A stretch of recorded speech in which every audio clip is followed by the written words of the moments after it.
So today I wanted to make a video just to rant about this one word that I've heard so many times in the rehab industry as well as the fitness industry, and it's this idea of muscle imbalances.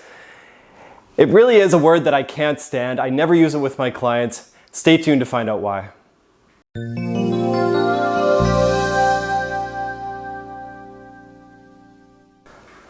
And first, if you haven't already, please subscribe to RyleyRehab. I'm coming up with new regular content helping you become the expert of your own body.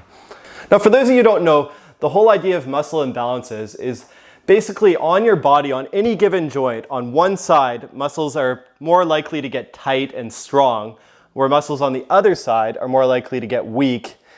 And a lot of people believe that these cause these imbalances in the body that ultimately predispose somebody for having injuries in the future. There's many joints this can affect, anywhere from the ankle, knee, hip. I've heard a ton of different stories, but the one example I'm going to focus on today is the shoulder. And I hear this so much. People always talk about, the classic examples are either somebody sitting on a desk too long, being hunched forward like this, doing a lot of typing, or somebody who does a lot of push-ups, a lot of bench press, and neglects working on the upper back muscles that pull everything back. And ultimately that ends up with both a hunched forward posture as well as a risk to have more injury. This is a belief that people have when they talk about muscle imbalances. Now, on the surface it makes a lot of sense, and I will give some credit to people who say that's because a lot of the exercises that people give to quote-unquote correct muscle imbalances are actually really effective from injury rehab standpoint. One example would be if you had shoulder pain, you'd get somebody to do some band pulls like this, anything where you're basically pulling back, you're getting those shoulder blades to squeeze together, as well as stretching the chest out by going back like this.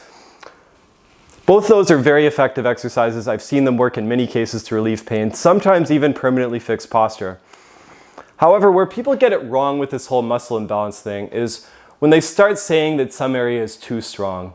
And this is something I really can't stand because I've seen so many people fall into this trap where they think that in some ways, strengthening the overly strong muscle is going to just make things worse and worse and worse.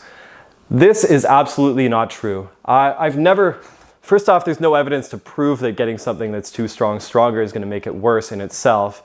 But even think about it logically. Have you ever met somebody who, let's say they had shoulder pain when they were doing 50 push-ups in a row, and then they came up to you 5 months later and they said, oh yeah, well, since I stopped training my chest and my chest got way weaker and I could only do 10 push-ups in a row, my shoulder pain's been great, it's been amazing. No, you've never heard people say that at all. So really the problem is never something being too strong. I strongly disagree with anybody who would ever encourage you to detrain something just because it's too strong.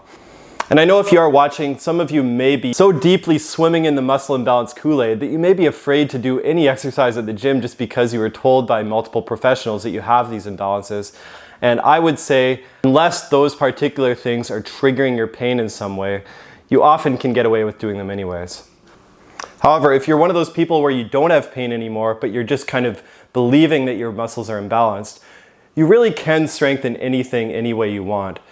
However, one point I'll make, and this is where I do see some value in this whole muscle imbalance idea, is I think a lot of us are very psychologically motivated to do the exercises that we're the strongest at. So for example, if you're one of those people who can do, let's say 100 push-ups in a row, but you can only do like 5 chin-ups, you're going to be way more likely to do push-ups when you're at the gym. So I know this happens a lot of the time, especially with us guys. You know, you go and do bench press on Monday and then avoid anything else in the gym the rest of the week. You really should make sure you focus on training those weaker areas because those are going to be the ones that require a lot more mental effort to kind of kick yourself in the bum to make sure you go ahead and do. But I wouldn't think of it as an imbalance. I would just think of it as this is weak, it's got to get stronger. So for example, my back is weak, it's got to get stronger. Don't think in terms of my chest is too strong, it's got to get weaker. It's never going to work. So if you like that, please subscribe to RyleyRehab. I hope this helped.